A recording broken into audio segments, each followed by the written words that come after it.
You said first time ever on a track this big. Hey, last time he was on a mile and a half at Kentucky, he won the race. Carl Edwards leads him down, reigning series champion, the youngster Cale Gale. On the outside of him, it is Ford, Chevy, and Toyota, the top three, as we have the green flag waving at Michigan.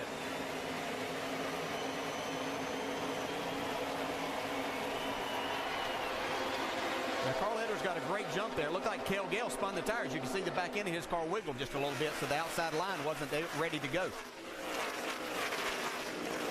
Well, Carl Edwards' tires were ready to go. He got a good jump right there. Oh, trouble already. 70 cars spinning. Behind you, a wreck behind you. Green is still out. Just keep coming, young. And Stephen Wallace comes down across and has hard contact with the concrete head-on. Mark Green in the 70 car. That Mark has gotten his car headed in the right direction after spinning backwards. It's a radiator also. Looks like Mike Bliss got the back of Mark Green. And it's hard to see back there to Stephen, but I would guess he probably checked up and maybe got hit from behind. And he actually got the worst end of the deal and was just trying to slow down to miss it. Yeah, it looked like he might get it stopped, and then he just catches a safer barrier on the inside. On board Mike Bliss. Now watch the 70 car right in front of him as they come off of turn 2. Yeah. You're all clear, bud. You're all clear. You okay?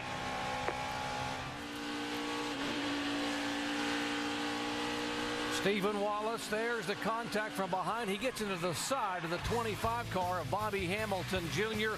Stephen Wallace trying to get it stopped. Can't stop the momentum until he plows the wall head on off of turn 2. Under caution at Michigan, there's the damaged car number 6 of David Reagan trying to limp his way back to the garage area after he spun off of turn 2 and had contact with the back of his Ford. Reagan said a moment ago he was very, very loose in the car, and which is, as Andy Petrie said, was sort of an enigma here given the history of this racetrack.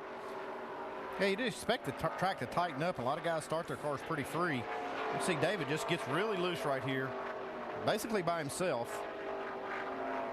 You're on the verge of doing this just about every lap anyway. Yeah, those first 5 or 6 and sometimes even 10 or 12 laps after you change tires and have made adjustments to your car, you see he got loose getting down in, tries to correct it, and this was just him trying to be as aggressive as he could under that situation. But it's difficult. You're carrying a lot of speed down into that corner, especially with these cars where you're having to drive it so far into the corner anyway. We showed you how tight the top 10 points were. He was 5th in points, just 11 points behind David Rudeman. And that crunch right there will not help his chances. He got both the nose and the rear of that car. Here he qualified up there as we see a battle for the lead once again. Tony Stewart on the high side of Carl Edwards this time. Tony's not going to give it up. Got a crash here, 23 car. That is Robert Richardson Jr. His Chevy, hard impact in the back. He's still under power.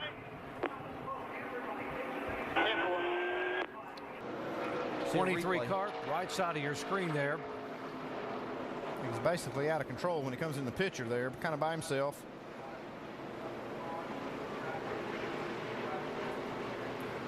Robert Richardson, a former SMU quarterback, played a little college football. Been running top 10, pretty good run for David Stoney. He's been out of the car here for 3 weeks. They're going to make an air pressure adjustment. 4 tires for that 64, guys. Trying to get him completely full of fuel. Finally, he's down and away. And a little bit of smoke puffing out of the back of the 99 and the 2. Let's watch these two guys battling for position. That's 4th and 5th. That's in the wall. Looks like Clint got a little bit too loose on the bottom and didn't have enough room to catch it. And now the 99 has gotten into the wall coming off of turn 2. Yeah, I'm sure that he's had some problems. Yeah, he's blown a left front tire from that tire rub. Wow. Yeah, it just got worse for him. Shootout. It should be fun to watch. There was the contact, and Rudeman had slammed the wall to bring out caution number 4 back with a green in a moment. He led in this race a year ago, had one of the best cars, ended up finishing 6th. May finish 2nd today. Is it certain racetracks and certain drivers? I know you love this place. Yeah, it is a fun place, and you get a feel and you adapt as we have a crash here, but the white flag has already been displayed. And so the race will be official because they are waving the Kevin Moss, waving the white in caution, and Carl Edwards will get the win. Caution is out. So for the first time in his NASCAR Nationwide Series career, Carl Edwards is a winner at Michigan.